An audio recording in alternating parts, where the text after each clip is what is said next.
I'm Johnny Atkinson, coming to you today from the New Orleans Superdome. Huey Long's idea to construct a new building for the new state house. At the time, he was running for governor of Louisiana. Blending a daiquiri with more than 50 flavors. Is graffiti a major problem, or can it be used as a form of art? But the loud sounds of the train bells may be coming to an When end. you hear the name Zeppelin, most people think about one of the greatest rock and roll bands of all time. From the Honda Center, I'm Johnny Atkinson, and that's 10% less than the U.S. average. Who is this Izzo?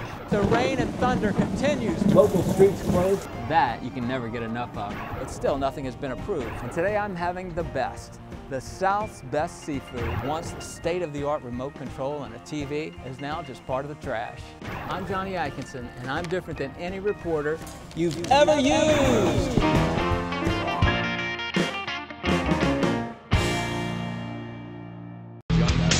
He's the man behind the Angels action, bringing crowds to their feet.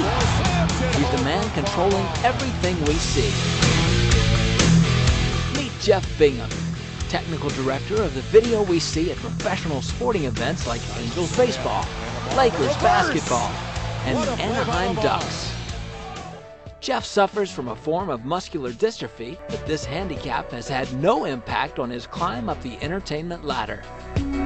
Bingham got the idea to start working behind the camera in high school. One of the professional baseball players that used to come out to the high school suggested to the coach that he give me a job videotaping the sporting events.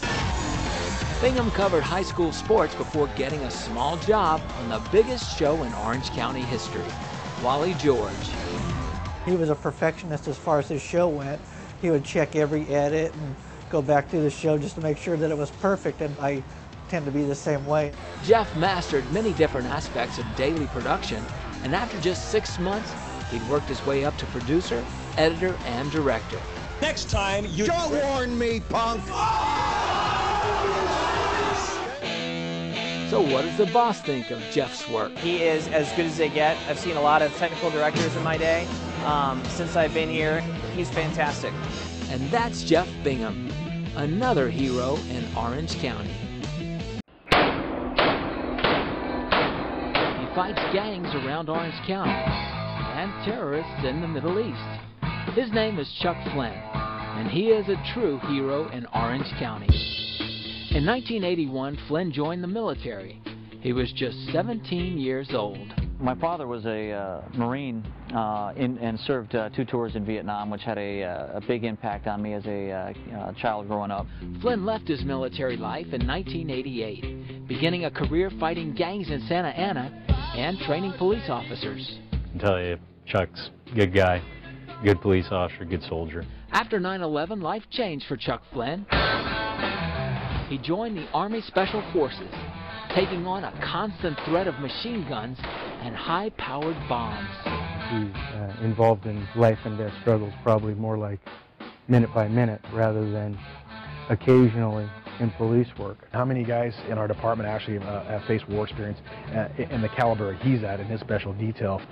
Flynn has served 3 combat tours in Afghanistan and 1 tour in Iraq since 9/11, teaching special forces and conducting more than 80 missions. My appreciation for what he does, it knows no bounds. Are you a hero?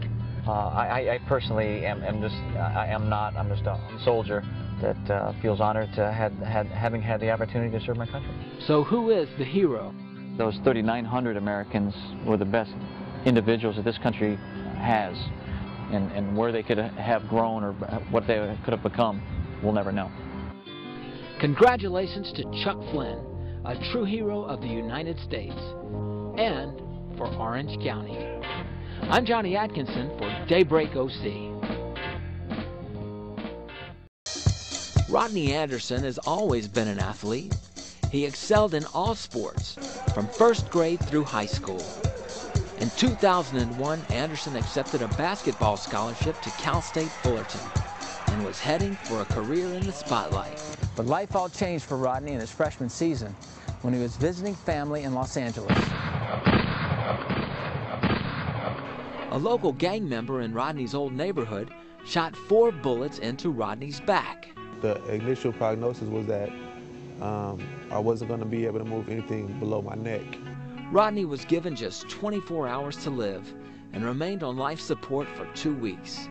The gunman was caught and sentenced to 55 years in prison. It's just sad that, not only my life was messed up, but his life was messed up as well. Many of Rodney's dreams ended that night, but a new life and a new career began.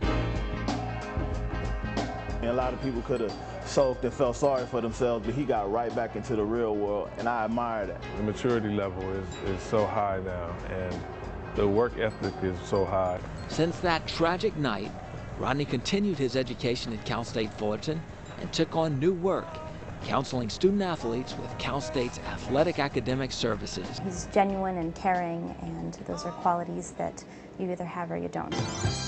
Rodney received his bachelor's degree after just 4 years and will now be receiving a master's degree. He's been the most courageous student athlete I've ever been around, and I think for every one of us what he has done academically as well is just remarkable. Rodney continues working at his alma mater, where his jersey number was officially retired. Welcome to Tustin, a city first discovered by Columbus. Columbus Tustin, that is. Tustin and a partner purchased 1,300 acres in the 1870s at the unmatchable price of $1.50 an acre. The idea was to develop and sell housing all around the beautiful area, an area known for the plentiful growth of trees. We have some sycamores, a few left in town, that are 200 years old. It is the city that has the most trees per capita of any in Orange County. The Old Town City was constructed in the late 1800s, and much of that is still around today.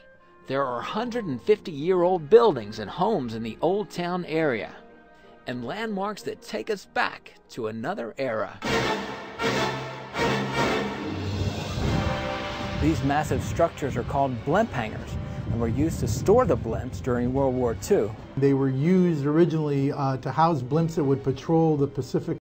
The atmosphere is pretty nice, the pizza's pretty good, but how about that name? Sgt. Pepper's is considered one of rock and roll's greatest albums, introducing a new sound that changed the way we look at music. And then there's Sgt.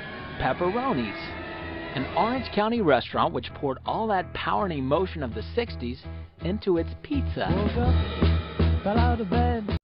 He drives a normal car and works at an average music shop. He plays guitar all around Orange County. But Gary Bogdanoff has not cut his hair for more than 20 years. One day I had a great big knot, and I decided to just leave that one alone. Bogdanoff began letting his hair grow in the 80s. It started when he ignored the tangles and then the locks.